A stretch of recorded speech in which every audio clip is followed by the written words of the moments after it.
นี่ไปกับ2 คนเนาะอันนี้กกม่วงนี่ก็เป็นกกม่วงใหญ่เนาะอย่าบังแม่เถอะขัดจังหวะตลอดอีนายนี่อันพูนทางเข้าบ้านเนาะอันคลิปนี้จะไปอัดเป็นคลิปวิดีโอเอาเด้อเพราะว่าล่าสุดอันเด็กน้อยกวนเมื่อกี้นี่เนาะเป็นลูกอีนายนี่แหละมากวน2 โตเมื่อกี้นี่พูนทงนาอันนี้เป็นหมกกม่วงเนาะแต่ช่วงนั้นมีหมูไปนี่เป็นกกม่วงที่ฝาน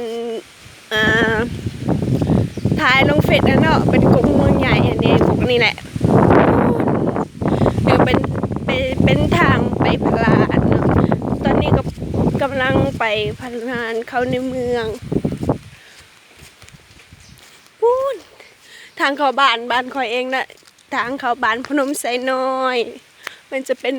ทางเข้าบ้านคอยเองเนาะเดี๋ยวนี้ก็กำลังจะไปเข้าในเมืองเนาะอยู่เมืองพลานทรายพุ่นแหละกำลังใกล้ประมาณลักป่ายพุ่นแหละสิฮอดแดดก็แดดเนาะแดดก็ยิ้มแดดก็ยาเนาะลงทุนเพราะว่ามื้อนี้ตั้งใจไปซื้อเครื่องแต่งหน้าได้ว่าซั่น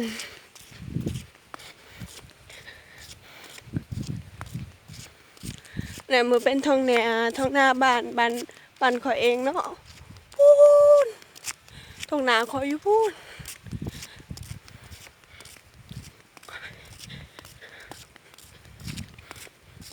บรรยากาศดีอยู่มื้อนี้ทั้งแดดทั้งลมเนาะ